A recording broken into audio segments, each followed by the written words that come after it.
They say deep in the forgotten heart of Holloway Pines, where sunlight dies before it hits the ground, and moss drips from branches like melted wax, there's a barn. It's not on any map. No trails lead to it. But those who've seen it, and lived to speak of it, say it looks as though it was burned down and rebuilt by the same flame.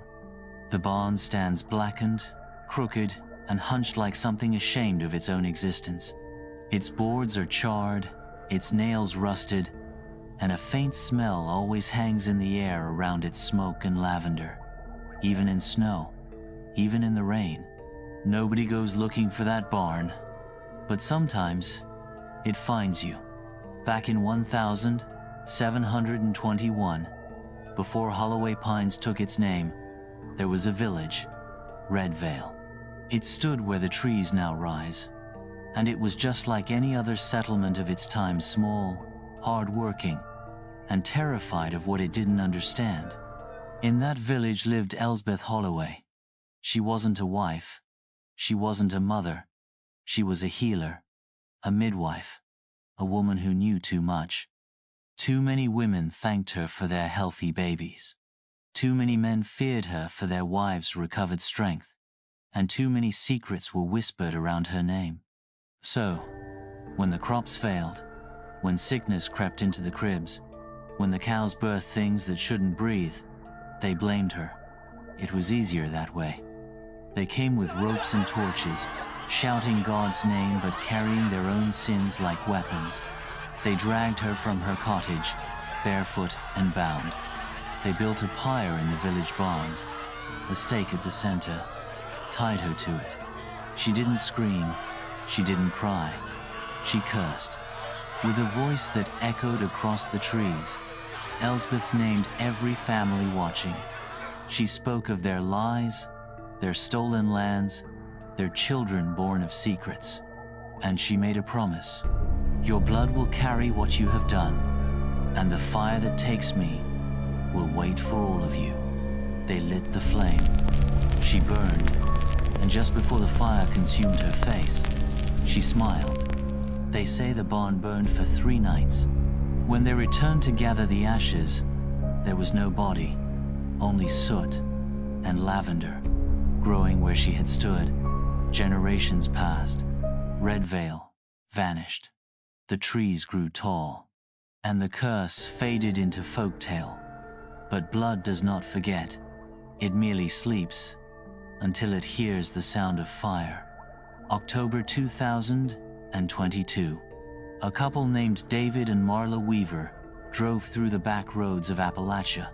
They were not locals, city people, young, newly married, on their way to Asheville for a weekend escape, the kind where you promise to unplug, reconnect, take photos of the leaves. They missed a turn. The road narrowed. The trees leaned in. Fog rolled thick across the asphalt like breath from the earth. Then their car sputtered. The dashboard lights blinked like dying eyes. The engine let out a long, final sigh and fell silent. No phone signal, no sounds but the forest, no direction but forward. Then Marla saw it. A barn, just off the road. It leaned slightly to one side, as though caught in mid-collapse. Its wood was blackened, but the outline was intact. No fences, no signs, no path. Just the barn, and the faint scent of lavender. David wanted to stay in the car, wait for someone to pass. But Marla, she stared at the barn, like it called to her, like it recognized her. She took a step forward, and the forest seemed to hold its breath. The barn door creaked open as they approached. Inside was empty space. Dust floated like snow in amber light, but it wasn't quiet. There was a low humming beneath the boards, a vibration, a pulse, like the ground was remembering something. Then they saw it.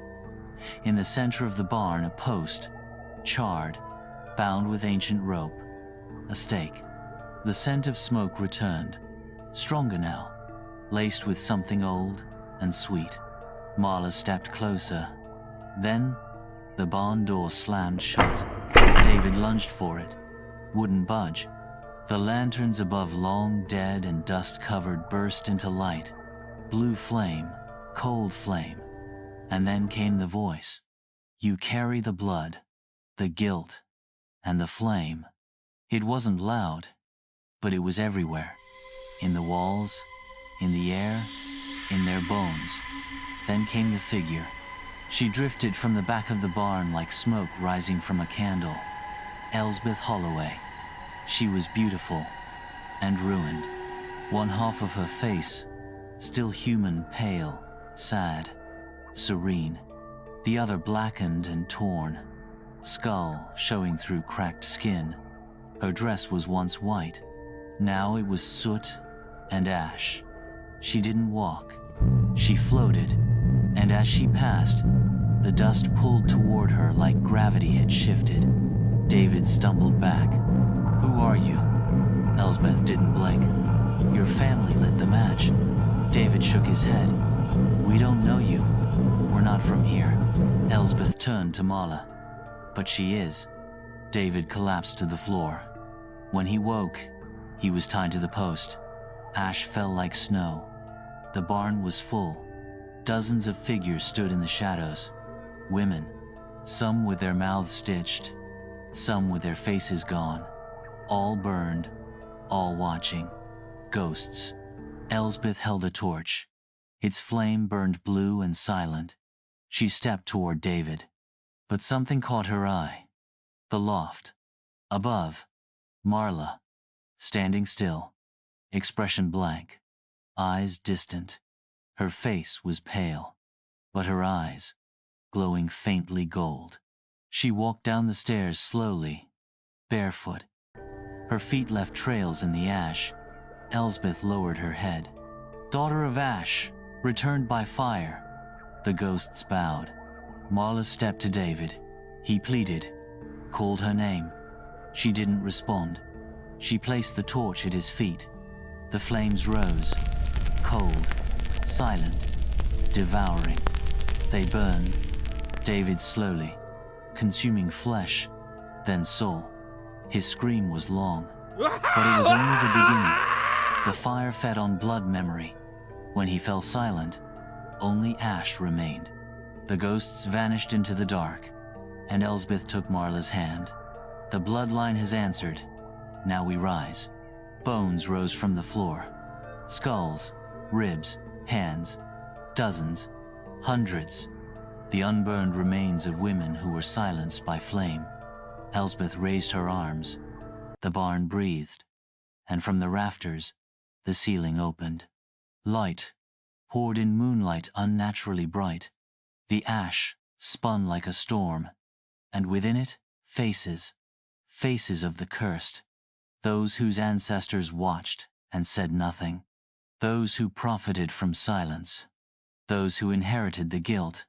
One by one, names were whispered into the smoke, and the forest listened. The wind carried it. Across towns. Across bloodlines. They say Marla disappeared that night. So did David. No police found their car. No tire marks. No trace. Only one thing was discovered weeks later. A bouquet of lavender, sitting on a deputy's desk in Asheville. No note, no scent. Just the name Elsbeth burned into the wood beneath it. Since then, people have gone missing.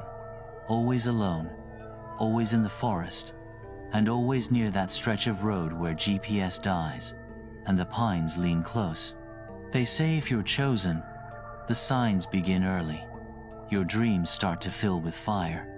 You smell lavender where none grows. Your shadow flickers even when you're standing still.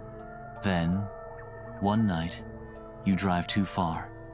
The road bends, the engine dies, and the barn appears. And she's waiting. Elsbeth, not for revenge anymore. She got that. Now she wants loyalty. Now she wants witnesses. Now she wants the whole world to remember what they let burn. And if you smell smoke, but see no fire, if the trees go silent, if the air turns sweet, don't look for the barn. Because if it's found you, it means the fire has chosen you. And fire never forgets.